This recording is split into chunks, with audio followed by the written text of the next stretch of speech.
Hope everybody is having a good week this week. We have fall break here. Now, midterm grades are due tomorrow, and I am doing my darndest to get everything plugged in and stuff like that. And there are a couple things that I wanted to talk to you about regarding that. And then we'll go on to today's lesson, which is about the Renaissance. One is, as I'm going through, if there are missing assignments, I'll have to do a 0. But what that means is Canvas sends out a message to you, letting you know you got a 0 for the assignment to remind you to do it. I would much rather you, and I know you're going to get a better grade. If you go through every time you see a 0, there's a note that says, please submit for points, submit, and you'll get points for it. That's what you need to do. Another thing that I need you to consider is if you do not get full points for something, look at it and look at the note that I've written and see what you need to do to get full points. A lot of the times it's a resubmission and an easy fix.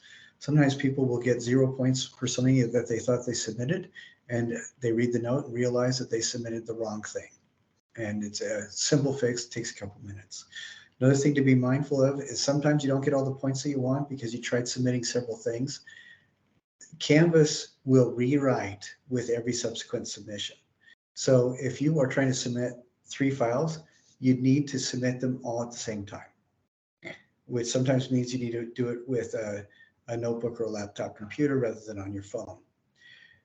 And like one person was trying to submit to get credit and extra credit for an attendance assignment. And every time one of those 2 things would be submitted, it would rewrite the previous one, so I'd only seen one.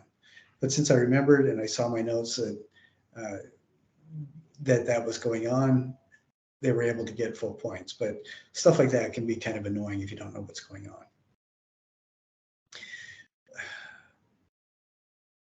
Sometimes it's as easy a fix as adding an extra sentence that needs to clarify, or doing a little bit extra that needs to be done. One thing that I do notice as well on the quizzes, they're all graded automatically. If you do not get full points on a quiz, there's no reason that you have to accept that. Go back, retake the quiz, and get perfect points. And that's another way to boost your score a little bit. Make sure that you've gotten all the points you need for each of the quizzes. All the quizzes should be reset so that you can take them as many times as you need to get perfect points. If there's reflections during the module and you don't get points on one, but you get points on the other, I'll say something about you turning in the wrong one. Just double check the little notes that I leave on your submissions and make sure that you follow the directions and get all the points that you have coming to you. There's no reason not to get an A in this class. It is, as long as you follow through with everything, that'll be great. Now, like I said, I am going to be finishing up grading by tomorrow night, so I can turn in the midterm grades for everybody. We do not have a midterm test in this class. It's everybody's really running at their own pace.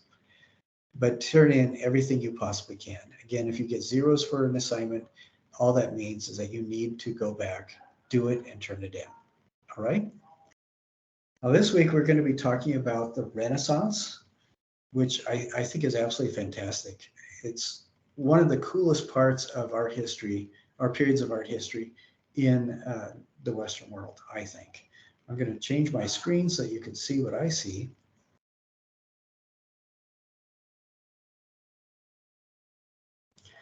All right, and this is the introduction to Module 8, which is the Renaissance. Now, Renaissance is a word that means rebirth.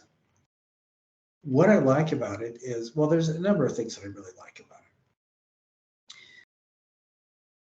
Some things to keep in mind, though, is that the Renaissance is something that happened in Western art history. And there were other periods of rebirth in other parts of the world as well. But we're talking about the Renaissance specifically because it continues to have a lasting impact in Western art and culture, as well as every society that has interacted with Western culture. on some level.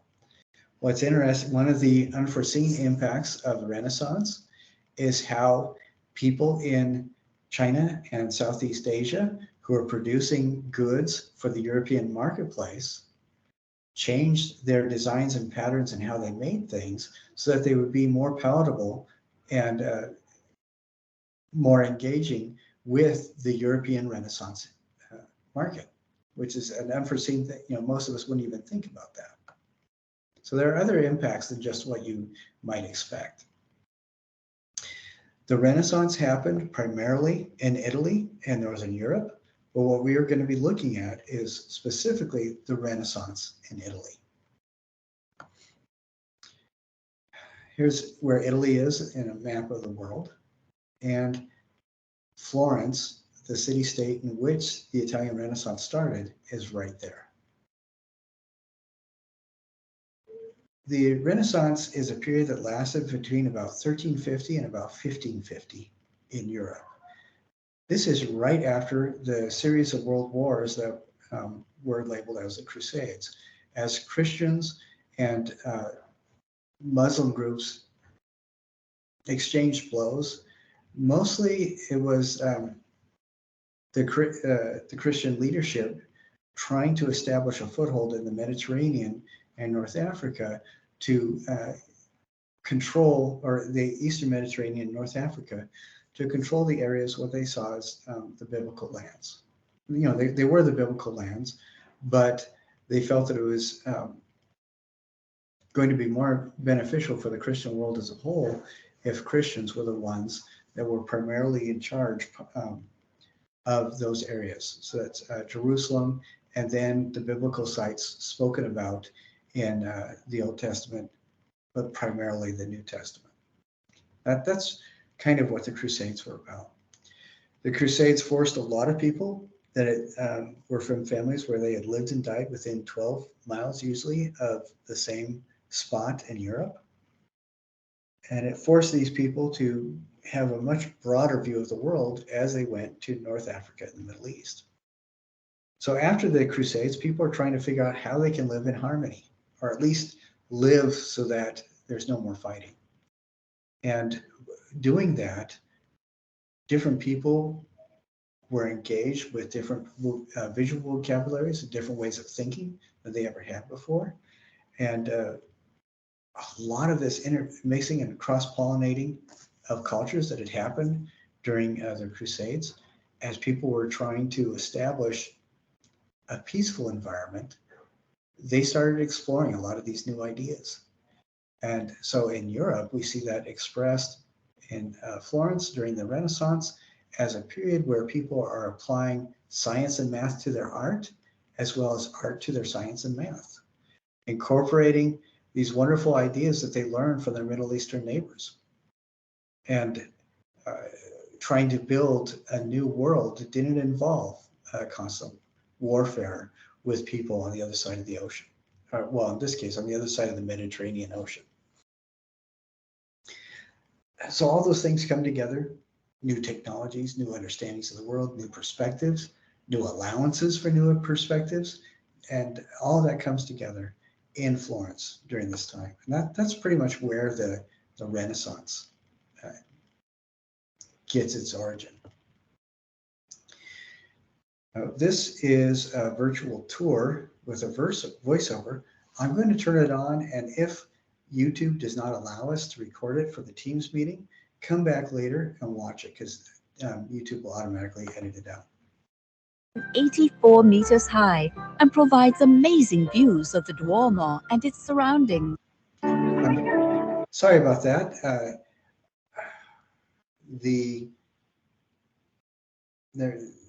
It started in the middle. So I'm going to, this is a virtual tour with a voiceover of Florence.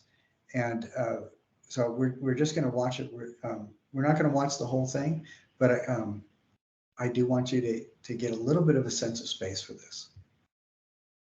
Magic Travel. Plan the trip of a lifetime.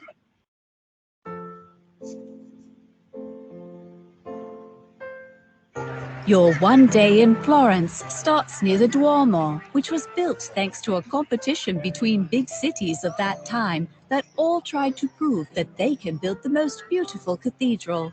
Standing right next to the Duomo is Giotto's Campanile.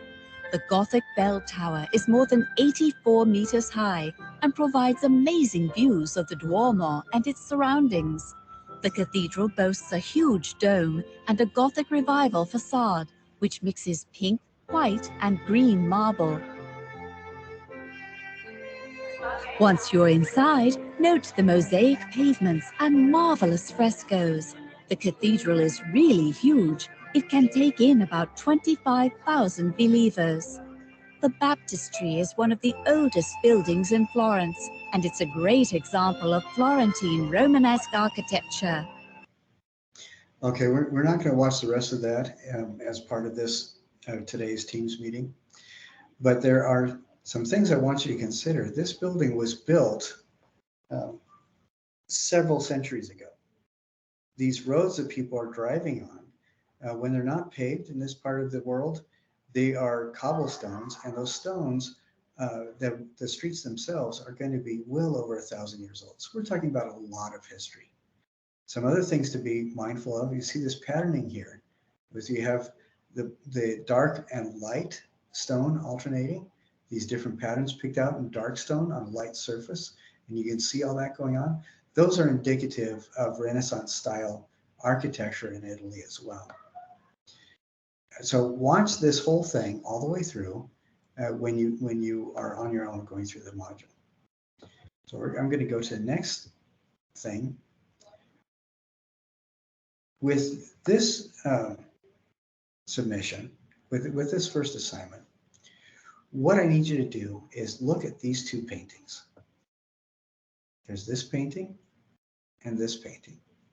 These are both icons or iconographic paintings of the same,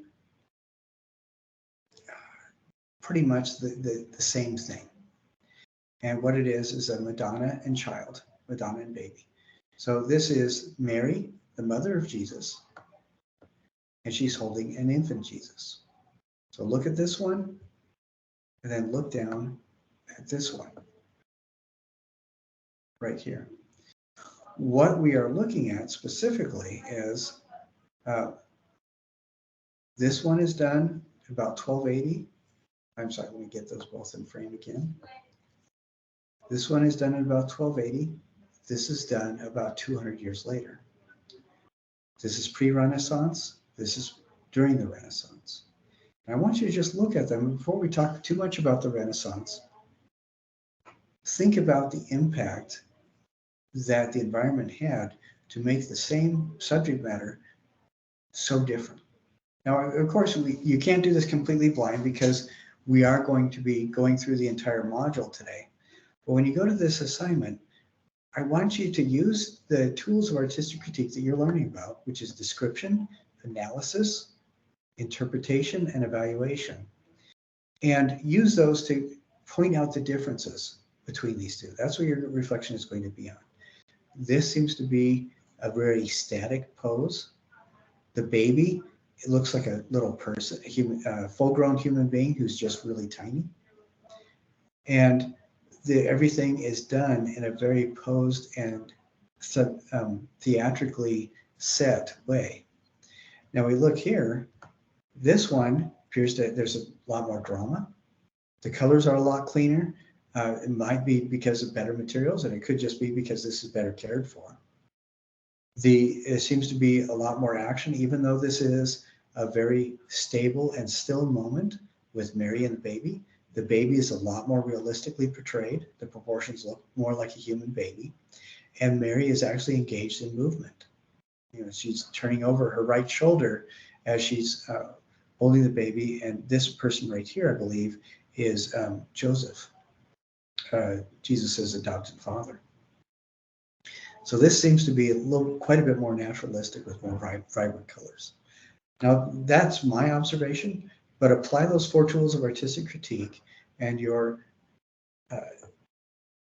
reflection right here is going to be, before you get too much into the Renaissance and learn too much about it, see what you can tell as the differences between those two paintings, right? So that is going to be that assignment there, the response, the crux of the Renaissance. Then we're going to go move forward and talk about what the Renaissance did. Now, there's so many examples of art, poetry, music, architecture, sculpture through the Renaissance. We can get just lost just looking at some of it. And we're only going to be touching on a little bit.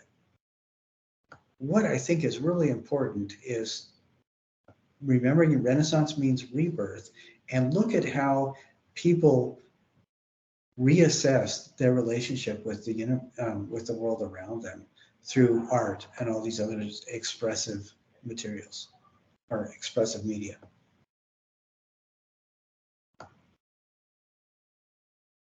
Here are those two images again, and by this time in the module, hopefully I want you to have written that reflection, think about the differences, and what we see with the Renaissance is something called humanism. It's a Christian humanism, where humans become a symbol for God's presence in the world, an awareness of the human existence. Why is this important, and how does this perspective shift things? This is important because there is a psalm that says, man is the measure of all things. And there's a psalm that says, what is man that thou art mindful of him? Thou hast placed him a little below the angels. And what is the Son of Man that thou visitest him? So it's a psalm that was written by the King David in the Old Testament. And it's just a reflection on the idea that King David is shocked that humans are important enough in the eyes of God that God would visit humanity with the presence of Jesus. And this is all from the Christian perspective, of course. During the Renaissance, people are starting to study human medicine as it relates to humanity, but they're also realizing with the interaction that they have had with their fellows in the Middle East, they are realizing how powerful math is, how powerful engineering is, looking at science, looking at things like water engineering, mechanical engineering. How do you get heat throughout an entire building? How can you build structures using your engineering skills so that they are taller and stronger and bigger than they ever have been before? How can you build large, huge, impressive domes? How can you create sculptures that are absolutely fantastic and draw people in, as opposed to being just three-dimensional portrayals of an event? How can you engage people? These are the kinds of questions that artists during the Renaissance really started engaging with. And they were really showing the physical, realist human presence in biblical stories, as opposed to just flat illustrations. They were trying to depict things, important events of present contemporary history as well as biblical history, so that ordinary folks could really be entertained by what they were seeing, as opposed to just being taught by what they were seeing. So realism becomes very important. The Catholic Church was a representation of everybody, or the common understanding of Christianity at the time. The Catholic Church was incredibly important because almost everybody's life at the time revolved around the tolling of the bells, the relationship everybody had with the calendar of the Catholic Church. People would go to Mass not just on Sundays like we think of today, but throughout the week, sometimes several times a week. Paintings provided instruction, but they also provided entertainment. And it was exciting to see paintings because you could tell yourself stories from what you saw in paintings. It's also true of sculpture. Catholic Church was important because people who were successful had really strong relationships with the Catholic Church, And that success was reflected in what they did for the communities around them, building buildings for everybody to use, building sculptures for everybody to see, building paintings to entertain everybody. Of course, the rich families would not do this directly. They would fund the people that could. Now, it is also important that a lot of people did not have the facility, the access to education like it is today. This shows that only 5 to 10% of European men actually knew how to read. The European women that knew were a much smaller number. And a lot of those people were in the priesthood or in the upper merchant classes. And some really wealthy people had libraries and they knew how to read. So sculpture and painting was very important, not just for entertainment, but also to educate people. And look at these panels. And this is from the San Gimignano Dome. And each of these panels depicts a different element of a story. And a lot of these are going to be from the life of Jesus. A lot of these are going to be from stories of individual saints, but they are intended not just to entertain people, but also to teach people stories from the Bible that they can apply to their own lives. And also, as well as, you will see a lot of paintings with Christian themes done with contemporary events thrown in. So you're also learning about contemporary history. Because of the impact that art had on people to entertain, to educate, to fill up a person's life with worthwhile things, wealthy families funded a lot of art projects. Not just sculpture and paintings, but also incredibly beautiful architecture designed specifically for as many people as possible to use in a lot of these situations. So there were family buildings, but there were also open use church buildings for people to come and worship, not just to worship, but to hold special events in, as well as to visit and just kind of feel that beautiful presence that the environment of a building like that provides. Public access gardens. There were actually several people that made spaces that were that others, complete strangers, could come in and just walk around, enjoy yourself on a nice day, have a picnic in this public garden, different things like that. Tombs were built to celebrate the life of the person who had died. Not just that, though, they were also designed for with incredible details so people could learn about history from looking at a tomb, but also be entertained and engaged. Ceilings were painted with these incredible portraits so people could come in, sit on the bench underneath, look up, and just lose themselves in the painting. If, you can imagine how we lose ourselves today just watching TikTok and YouTube videos. That's the same kind of thing that this type of environment provided for the people at that time, 500, 600, 700 years ago. It was essentially the TikTok and YouTube video of the time. People would go in and just look at a painting for hours, for all day long. They would just watch it with their families, looking at the details.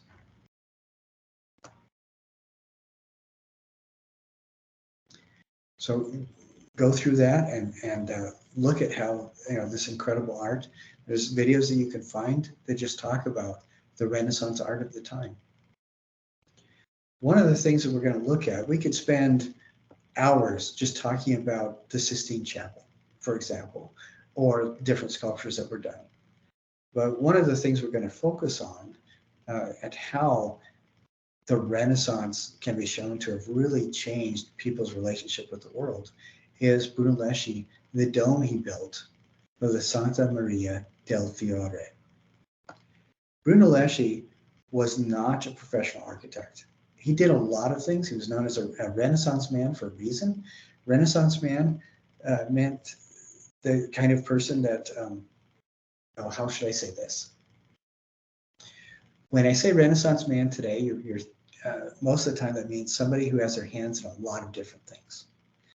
The Renaissance man at the time that Brunelleschi was alive was somebody who was well enough to do that he didn't have to work hard all the time to feed his family. He probably had his hand in a couple different businesses. He may have owned part in stores or different businesses that did trade with other cities. That's probably how he got some of his income. He had enough income that he could afford to be tutored in different things like math and engineering, as well as art. He probably knew how to paint. And I'm saying he as a default. There were actually Renaissance women at this time as well. There are a number of Renaissance painters who were women that had the same kind of lifestyle.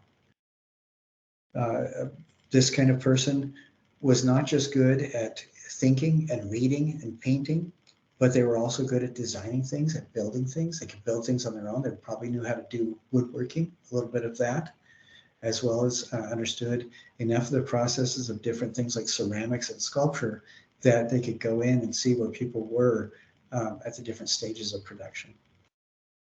This kind of person was also really good at singing, more likely as not. They could also dance really well, dance the different public dances that were popular at the time.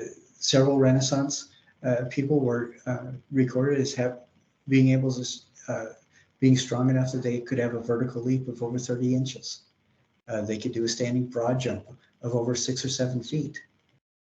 They could participate in sports. They would have running competitions. So it wasn't just the kind of person that would sit in a moldy old room and read books. They would write. They were experts. They could travel. They would make observations and write about them that were interesting enough that other people wanted to read what they had been writing. So they had another word for the Renaissance person was polymath. A polymath is somebody who is interested and is good at several different things. Now, I want you to think about that. We talked about slow motion multitasking as something that you are very familiar with, that is a sign of high cognitive development. This is something that you do as a university student all the time, every day. You think about several different things kind of at the same time, but in sequence. And that allows your subconscious mind to make a lot of connections that you aren't aware of. But it's one of the signifiers that you are incredibly smart. And the Renaissance, the word polymath is another word to describe the same kind of process. You are all polymaths because you do really well several different things at the same time. But this helps to inform perspectives so that engineering and architecture can be more creative. There's a lot more experimentation, successful experimentation with different processes like painting.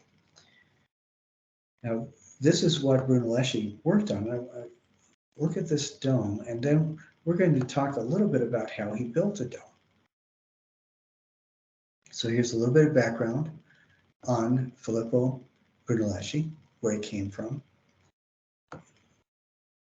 The dome of Santa Maria del Fiore is really remarkable for a number of different reasons. One is that he was, like it states, an amateur. He was not a professional architect until after he did this. He was named the chief architect, and a lot of that was salesmanship, because he was really smart. He knew the math, he knew these things, but he wasn't a full-time employee of an architecture firm. In 1420, he was given the charge to work on this dome. And this video talks about that process. So make sure you watch this video, and it's important for the activity that you're going to be doing.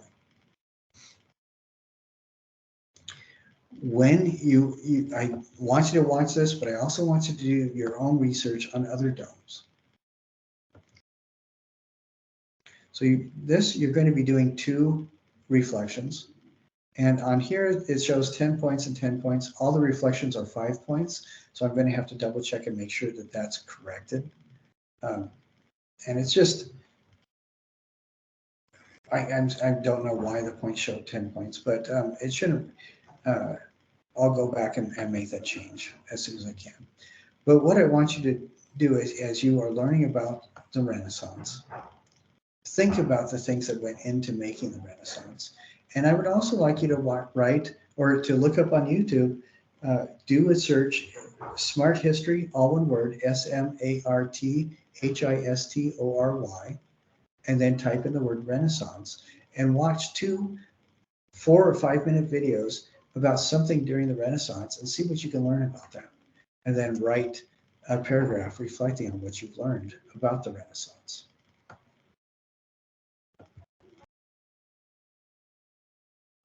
And then this is the big thing that I'm kind of excited to see what people come up with. Dome construction. You're going to build your own dome, and you're going to do it with paper or tag board, like file folder tag board. You're going to create your own dome. Now, it's not going to look like Brunelleschi's. It doesn't need to. But I want you to watch these 2 videos. One is 3.5 minutes, one is 2 minutes. And be aware of things like geometry. Be aware of how they use geometry in building those domes. You're not going to have to be figuring geometry out with a calculator. I want you to just think about why it is important in this kind of a thing. Now, so I want you to do research on your own. I found a couple things very quickly with just a 45-second search, and it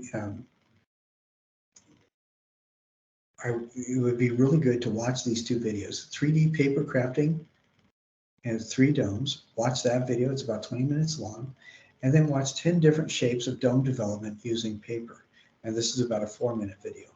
And you can also just, if you don't want to watch those, do your own research. Spend 30 minutes researching how you can make your own dome out of paper. And I'm not asking you to copy Brunelleschi's dome. I'm just asking you to find different ways that people can build domes. You're going to find things like geodesic domes, domes with triangles, domes using geometric construction based on platonic solids. You're going to find out about stuff like that. Do your research, watch several different videos, and then using your sketchbook or a notebook or scrap paper, you spend about 15 minutes brainstorming how you can adapt what you have learned doing those 30 minutes of research, watching the videos, into making a dome out of paper. It's going to need to be 6 inches in diameter and 4 inches tall. You cannot use a kit, and it needs to be stable enough that you can move it around and photograph it. So be mindful of things like craftsmanship and good construction. So when you cut it out with your scissors, use good cutting skills with the scissors. Don't make it jagged, don't make it nasty. You are going to be getting good points for good construction. So when you find something online, so you can't use a kit, but you can follow the directions that you find in either a video, or I've also seen several good things online that walk you through the process of building this. Find a tutorial online, find a tutorial video, find a tutorial that's written out in a PDF.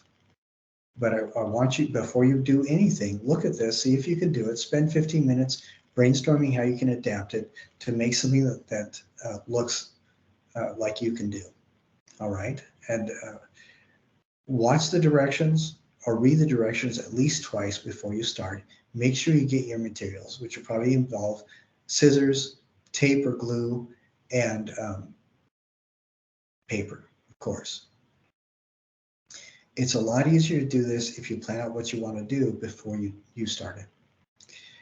If you're doing this like right before trying to turn it in, right here, I came across this myself a couple times, trying to do things for clients, and then it come up to something that says, now let it dry overnight. Well, crap, if you started at 15 minutes before you turn in, you're supposed to turn it in. Having it tell you you have to let it dry overnight, that just sucks. So take into account, that's why I want you to go through the directions at least twice before you begin. Use your time wisely. I don't want you to spend 18, 20 hours on this thing. I want you to follow through with it, make a dome, have it be successful, have it look good, and give you time also that if you want to paint it or color it somehow, you can do that as well.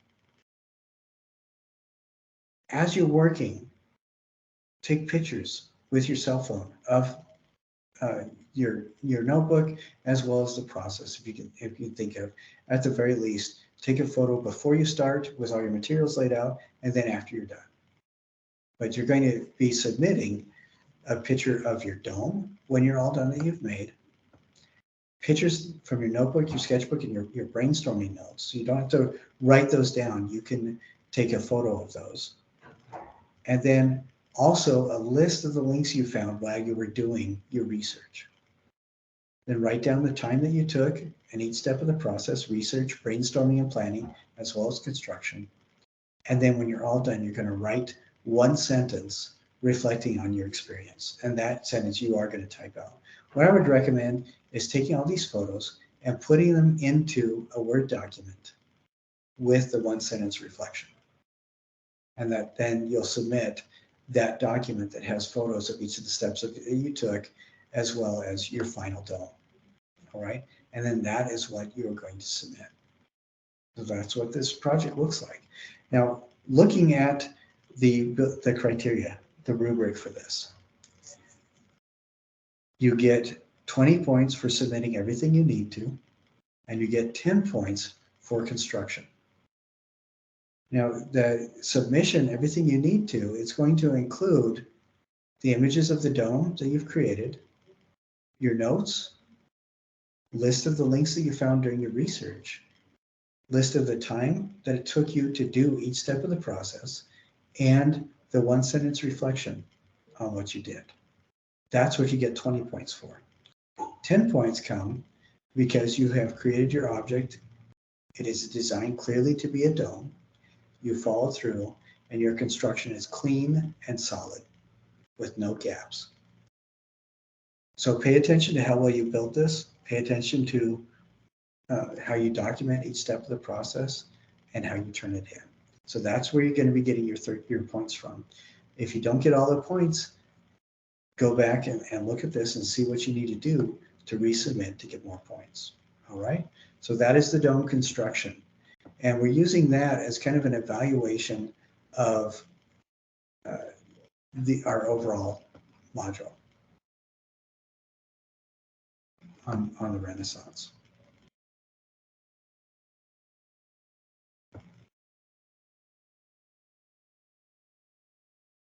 I'm going to go back just a little bit and look at the different things. We have the module navigation. Don't know why it's not showing. This is kind of funny. Hold on, so I'm going to stop sharing for just a bit and see why my computer froze up. I don't know if it happens to anybody else in the history of the world, but every once in a while my computer freezes up and it doesn't work exactly the way that I want it to. Sigh. So I'm going to go back here, share my page again.